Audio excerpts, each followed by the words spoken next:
Meer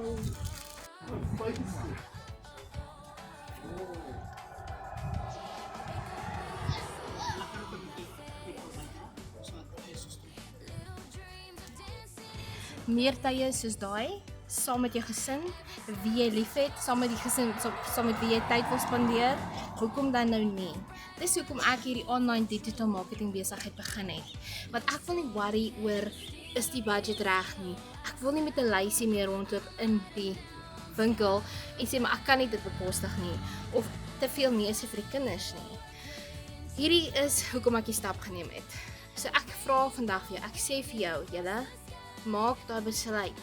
Laat jou 2026 great kan wees. Dat jy nie meer hoef te worry oor budget nie. Jy hoef nie meer te worry om rond te loop met 'n lysie in die winkel nie.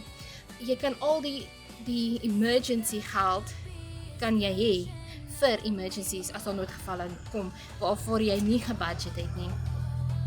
Dis tye soos die wat ek so dankbaar is ek het my online digital marketing besigheid begin. Want dit is 'n stap vorentoe vir 2026. Daar is definitief 'n berg van my skouers af. Jy kan ook so voel. Jy kan ook in die posisie wees as jy vandag 'n stap neem om te begin. So stuur my ja in die comments en ek gee vir jou al die inligting.